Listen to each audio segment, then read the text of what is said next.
एक छोटे से गांव बरवा में एक बहुत ही पुराना नियम का पेड़ था। गांव के बुजुर्ग कहते थे कि ये पेड़ 100 साल से भी ज्यादा पुराना है। उसकी मोटी मोटी डालियां, घना हरा झुरमुट और लंबी जड़ें ऐसी लगती थीं मानो वो धरती के सीने में उतरकर गांव के सारे राज चुपचाप सुनती रही हों। गांव के बच्चे उसे बाबा नीम कहते थे।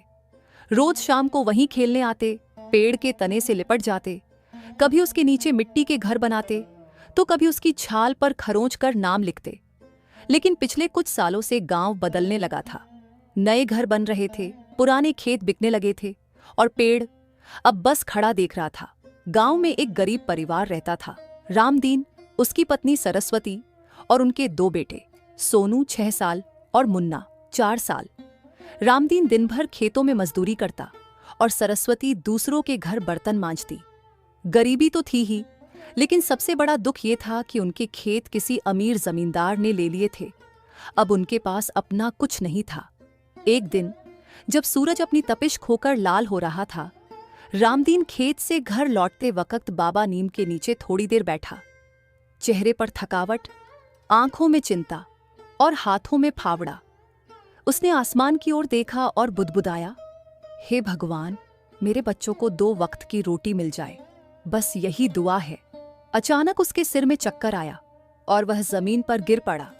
कुछ ही देर में सोनू और मुन्ना वहां पहुंचे। वे रोज शाम को पिता के लौटने की राह यहीं बाबा नीम के पास देखते थे। बाबा, बाबा उठो! सोनू चीखा। भैया, बाबा सो क्यों गए? मुन्ना की आवाज कांप रही थी। सरस्वती को खबर दी गई। गांव के बूढ़े वैद्य जी आए, नाड़ी देखी और कहा, कमजोरी है, कुछ दिन आराम की जरूरत है। रामदीन अब काम पर नहीं जा सकता था। घर में अनाज खत्म था। अगली सुबह सरस्वती ने एक पुरानी टोकरी में लकड़ियां जमा की और बोली, बेटा सोनू, पास वाले जंगल से कुछ सूखी लकड़ियां ले आओ, पर दूर मत जाना। मुन्ना, तुम यहीं रहो बाबा के पास। सोनू नीम के पेड़ की छाया से निकलते हुए जंगल की ओर चला। रास्ता कच्चा था, लेकिन उसे मालूम था कहाँ सूखी लकड़ियां मिलेंगी। जैसे ही वह जंगल के भीतर गया, उसे हल्की सी सरसराहट सुनाई दी। पहले तो डरा, फिर हिम्मत जुटाकर आगे बढ़ा। वहां एक लाल पंखों वाला छोटा सा पक्षी था। वह घायल था और जमीन पर पड़ा तड़प रहा था। सोनू ने टोकरी नीचे रखी, पक्षी को धीरे से हाथों में उठाया और बोला, डर मत, मैं तुम्हें कुछ नहीं करूंगा। उसने पास की घास तोड़ी और उसे सहारा दिया। तभी पेड़ की एक डाल से आवाज आई, अगर तुम इस पंछी की मदद करोगे तो तुम्हें इनाम मिलेगा। सोनू घबरा गया। इधर उधर देखा, कोई नहीं था। कौन है? उसने डरते हुए पूछा। डाल फिर हिली, लेकिन कोई नजर नहीं आया। केवल एक चमकती हुई नीली रेखा पत्तों के बीच से गुजरी और गायब हो गई। सोनू पक्षी को लेकर घर लौट आया। उसकी मां ने घाव पर हल्दी लगाई और छोटे से डिब्बे में रुई से एक घोंसला बनाया। रात को सब सो चुके थे, लेकिन सोनू नींद में बार बार कुछ बड़बड़ा रहा था। वो पेड़, वो बोला मुझसे। अगली सुबह जब सूरज की पहली किरण बाबा नीम की पत्तियों से छनती हुई जमीन पर पड़ी, एक चमत्कार हुआ। रामदीन की आंख खुली, चेहरे पर थोड़ी ताकत लौटी और उसने धीरे से कहा, मैं कैसा हूं? सरस्वती रोते हुए बोली, तुम ठीक हो, भगवान का शुक्र है। रामदीन कुछ उठकर बैठा, बोला, कल रात जैसे कोई मेरे सिर को सहला रहा था। वो हाथ बहुत नर्म थे, मानो कोई बच्चा हो। सोनू ने मां को सब कुछ बताया। पक्षी, पेड़ की आवाज, चमकती रेखा। सरस्वती पहले हंसी, फिर जब उसने रामदीन की हालत सुधरती देखी तो थोड़ा सोच में पड़ गई। इसी दौरान गांव के जमींदार भोलाराम की निगाह उस नीम के पेड़ पर पड़ी। उसने अपने कारिंदे को बुलाया और कहा, ये नीम पेड़ बीच में आ रहा है, इस जमीन पर हमें गोदाम बनाना है, कल ही काट दो इसे। कारिंदा बोला, लेकिन मालिक, ये पेड़ तो। बहस मत कर, भोलाराम चीखा। अगले दिन दोपहर को कुल्हाड़ी वाले मजदूर आ पहुंचे। उन्होंने रस्सियां बांधी और पेड़ पर पहली कुल्हाड़ी चलाई। तभी कुछ ऐसा हुआ जिसने सबको चौंका दिया। जहां कुल्हाड़ी लगी थी, वहां से खून जैसा लाल रस बहने लगा। भीड़ जमा हो गई। किसी ने कहा, ये कोई साधारण पेड़ नहीं है।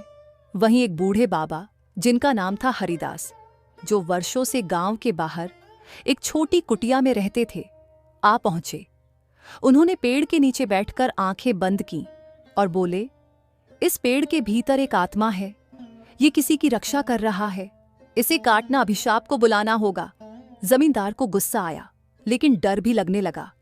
वह थोड़े समय के लिए पीछे हट गया। उधर सोनू और मुन्ना बाबा नीम के नीचे बैठ गए। पक्षी अब थोड़ा ठीक हो गया था और उसी रात जब सब सो रहे थे, सोनू को फिर वही आवाज सुनाई दी। सोनू, अगर तुम सच में अपने पिता को बचाना चाहते हो तो कल सुबह पेड़ के तने के पास खुदाई करना, वहां कुछ है जो तुम्हारे परिवार की मदद करेगा। सोनू ने सुबह उठकर अपनी माँ से कहा, माँ, मुझे बाबा नीम के पास कुछ खोदना है, सपना आया है।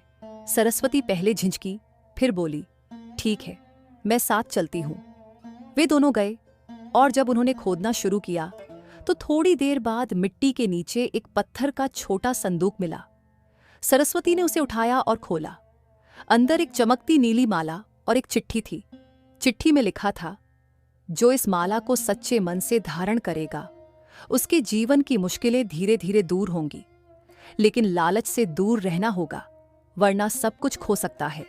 सरस्वती ने वह माला रामदीन के गले में डाल दी और अगले ही दिन रामदीन का पुराना जमीन का कागज गांव के पंचायत घर में मिल गया, जिसे भोला राम ने छुपा रखा था। रामदीन की तबीयत अब पूरी तरह संभलने लगी थी।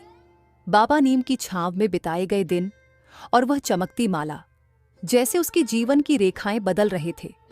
सरस्वती हर सुबह उस पेड़ के नीचे बैठकर प्रार्थना करती और दोनों बेटे अब पहले से ज्यादा समझदार और जिम्मेदार हो गए थे।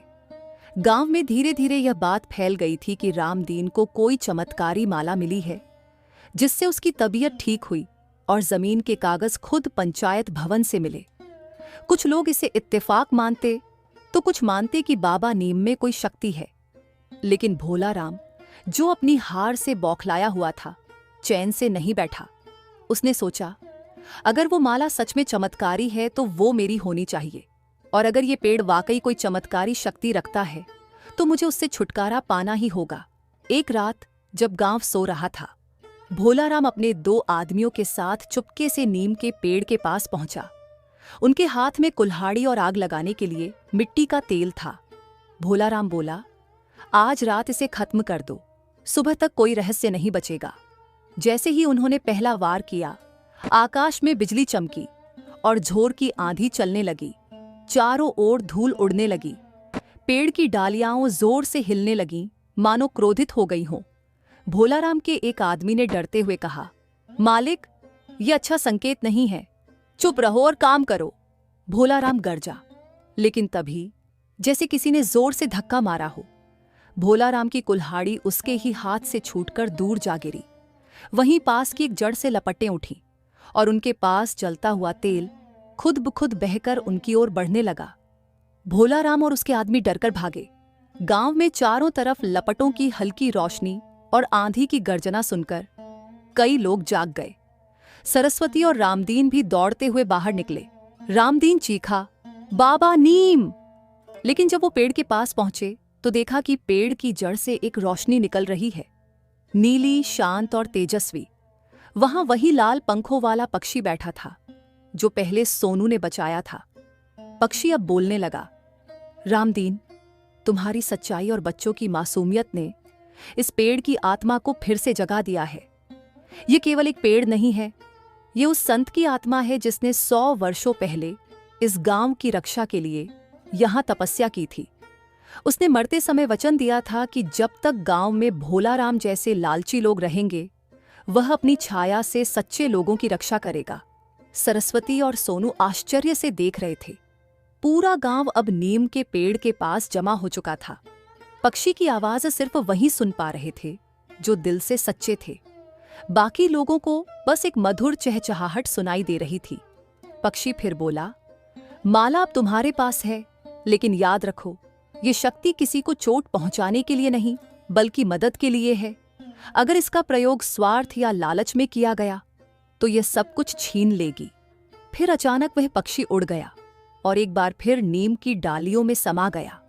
रोशनी धीरे धीरे बुझ गई। अगले दिन गांव की पंचायत बैठी। और रामदीन ने सबके सामने जमींदार भोलाराम की करतूतें उजागर कीं। अब जब कागज पंचायत के पास थे और गांव वाले एकजुट थे, तो भोलाराम को मजबूरन वो सारी जमीन वापस लौटानी पड़ी जो उसने धोखे से ली थी। भोलाराम ने हाथ जोड़कर माफी मांगी, लेकिन रामदीन ने कहा, माफी उसे मिलती है जो सच्चे मन से पछताता है और अपना लालच छोड़ देता है। भोलाराम ने झुकी नजरों से नीम के पेड़ की ओर देखा और एक आंसू उसकी आंख से टपक पड़ा। कुछ दिन बाद गांव में एक नई शुरुआत हुई। भोलाराम ने सच में अपने पुराने गुनाहों को सुधारने की कोशिश की। वह अब गांव के बच्चों को पढ़ाने में मदद करता और मंदिर की सफाई करता। रामदीन ने माला एक छोटी सी मिट्टी की मटकी में रख दी और उसे बाबा नीम की जड़ों में गाड़ दिया, ताकि वह केवल तभी बाहर आए जब सच्चाई खतरे में हो। एक शाम जब सूरज ढल रहा था और नीम के पेड़ की छांव ताजा हवा से लहर रही थी, सोनू और मुन्ना वहीं बैठकर मिट्टी के खिलौने बना रहे थे। मुन्ना बोला, भैया क्या बाबा नियम अब भी हमसे बात करेगा? सोनू मुस्कुराकर बोला, अगर हम सच्चे रहेंगे तो वो हमेशा हमारे साथ रहेगा। नीम की पत्तियों ने जैसे उस वाक्य पर सहमति जताई। हवा में हल्की सी सरसराहट हुई और एक नीली रेखा पेड़ की डाल से गुजरती हुई गायब हो गई। सच्चाई और भलाई का साथ कभी खाली नहीं जाता।